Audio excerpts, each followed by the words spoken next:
Sinan Pashtopojani, i njohur dhe si Sinan Pasha i Madh, ishte shtetar, ushtarak dhe drejtues politik i shquar i Perandorisë Osmane gjatë shekullit të 16, i cili shërbeu për më shumë se 8 vite në 5 mandate të shkëputura si vezir i madh, kryeministër i Perandorisë në sundimin e Muratit të III dhe Mehmetit të III. Lindi në vitin 1506 në fshatin Topojan të Kukësit. Familja e tij ishin katolik, por u kthye në mysliman pasi Sinani, bashkë me të vëllain Ayazin, që kishin ndërruar fe me kohë në mënyrë që të ngjisnin shkallët e administratës osmane, e bindën edhe të atin, Aliun. Aliu kishte 3 djem, Ayazin, Sinanin, Hysenin dhe një vajzë. As emri i parë i Sinanit dhe as mbiemri i familjes nuk dihen.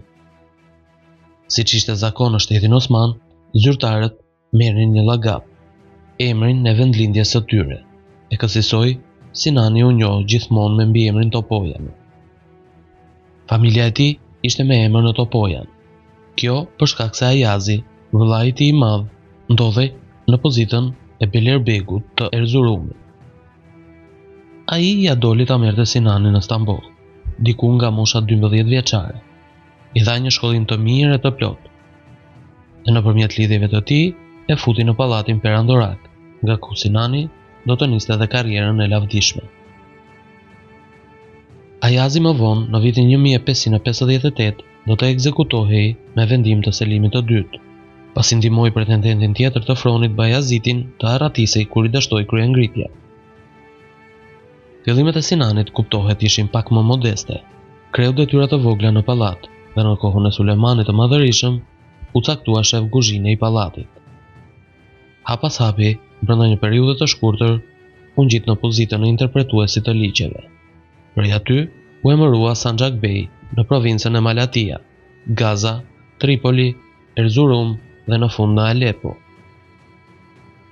Por karriera e vërtetë e Sinan Topojanit nis më 1567, kur emërohet guvernatori i Egjiptit, nga ku 4 vite më vonë sulmon dhe pushton Yemenin kryengritës, që do të ishte dhe fitoria më e madhe e tij.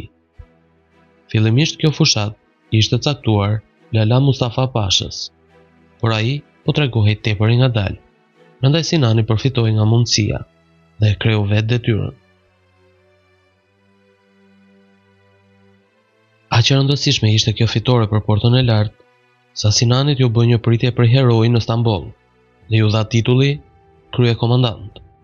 Ai filloi tashmë të njihej me nofkën pushtuesi e Yemenit.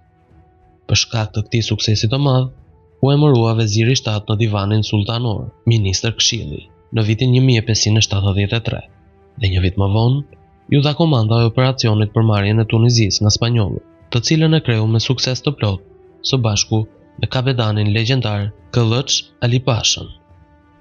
Ky sukses veç sa e ngjiti edhe më lart, pasi u emërua veziri i katërt.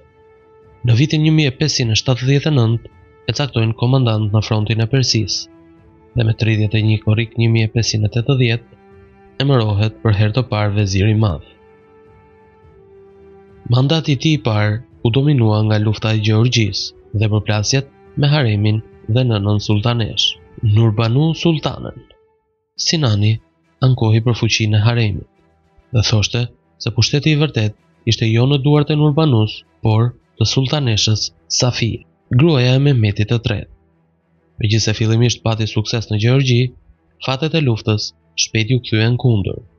Dhe kaq u desh Nurbanu Sultanes që ta largonte nga detyra në 1582 dhe ta caktonte në mallgarën periferike.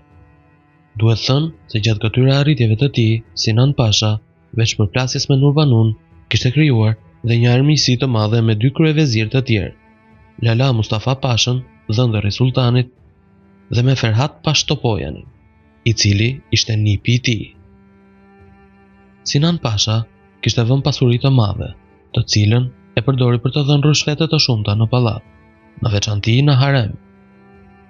Rishfetet dhanë fryte, pasi në 1586 e caktuan vali të Damaskut. Tashmë, rikthimi i tij në Stamboll u bë edhe më i afërt, sepse pasi shtypi kryengritjen e Jeniçerëve, u emërua vezir i madh për herë të dytë, më 14 prill 1589. Në këtë mandat të dytë, ai u përfshi në përplasje për fronin e Principatës së Vllahis, midis Minea Turkitulit dhe Petro Kerkelit, ku mbështeti të parin duke i prerë kokën të dytit.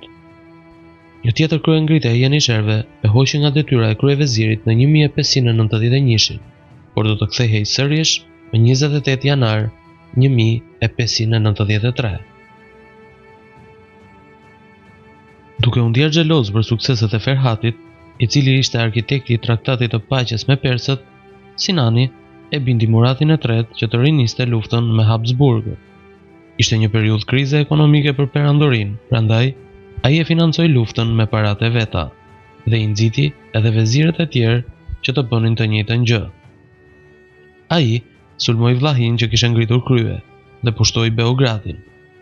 Serbët nuk po i bindeshin, prandaj Pasha i urdhëroi zvarrosjen e eshtrave të Shënsavës dhe i bëri shkrum behi. Megjithatë, me një herë pas ngritjes në front të Mehmetit të tretë, në 1595, ai u shkarkua dhe u zëvendësua me Ferhatin, për shkak të humbjeve të rënda në frontin hungarez, por u rikthye sërish në pozitë, po atë vit që të drejtonte ekspeditën kundër princit të Vllahis, Mihail Guximtarit. Kundërshtarit e tij kryesor, Ferhat Pashës, ju prek koka pa shumë bujë, dhe Sinani caktoi të birin Mehmetin drejtues të ushtrisë në betejën e Kalugarinit kundër Mihailit, por Mehmeti u shpartallua. Në këtë betejë, Sinani përpaksa nuk la kokën. Edhe Sinanit i dolën probleme të tjera më të mëdha me Habsburg, prandaj në nëntor u shkarkua sërish. Si një skenar filmash, pasardhësi i tij, Lala Mehmet Pasha vdiq në krye të 3 ditëve, gjë që e detyroi sultanin të rikthente edhe një herë të pestë Sinan Pashën në postin e vezirit të madh. Në datë 1 dhjetor, Sinan Pash Topojani vdiq qetësisht në detyrë në moshën 90 vjeçare, në 3 prill 1596. Është i varrosur në një tyrbe me emrin e tij në Stamboll, në rrugën e Janiçerëve, shumë pranë pazarit të madh. Sinan Pasha ishte një politikan ushtarak dhe shtetar i madh, por i ftohtë dhe i pamëshirshëm. Kundërshtarët e akuzuan si një njeri të egër, që përdorte metodat më të pandershme për të ngjitur pozitat dhe për të arritur synimet e tij, që nuk kuptonte letërsinë dhe nuk i donte akademikët, ndonse paradoksalisht edhe e quanin njeri i kulturës dhe në fondin e tij u gjetën me qindra libra. Dhe mbi të gjitha, ai ishte një njeri i pa shpirt, pasi çoi në duart e xhelatit Ferhat Pashën, që e kishte nip. Vazhdimisht akuzohej për nepotizëm, nga se mante afër dhe caktonte në poste të rëndësishme vetëm shqiptarët, duke anashkaluar kombësitë e tjera të perandorisë. Pati dhe akuza për korrupsion, që sollën konfiskimin e gjithë pasurisë së tij pas vdekjes. Por të tjerë, e në veçanti historian, e kanë parë me më tepër admirim. Historiani rumun Nikola Jorga e cilësoi si i fundit të mëdhejve të perandorisë osmane, kurse orientalisti austriak Josef Hammer e krahasoi me Mariusin e Romës së lashtë, për shkak të sukseseve të tij ushtarake, guximit dhe natyrës së ashpër. Ai ndërtoi shumë qendra bamirësie, xhami dhe medrese anë kënd perandorisë, në Selanik, Beograd, Stamboll, por mbahet mend veçanërisht për kalan e Kaçanikut dhe vilën e librit në Stamboll, të cilën ja dhuroi Sultan Murati të tretë. Sinan Pash Topojani, gjatë gjithë jetës, vërtetoi që nuk e kishte harruar vendlindjen e tij, dhe për më tepër mbajti lidhje të vazhdueshme me të. Gjatë kohës që ishte vali i Damaskut, ai i nisi një kërkesë sultanit, ku i kërkonte që të përjashtonte nga taksat krahinën e lumës, për nga ishte vetë, dhe në mars të vitit 1586, Sultan Murati i tretë ja plotësoi kërkesën me dekret të veçantë. Fermani mbeti në fuqi deri në fund të perandorisë, dhe kuksianët mburreshin se kishin lidhje të veçanta me mbretër e pashallar. Veç kësaj, Sinan Pasha, përveç kësaj mbeti një figurë mjaft e nderuar në Kukës, edhe për shkak të ndërtimit të disa urave, ku dallonin ura e djallit në grykën e Vanave dhe ura me emrin e tij në Topojan.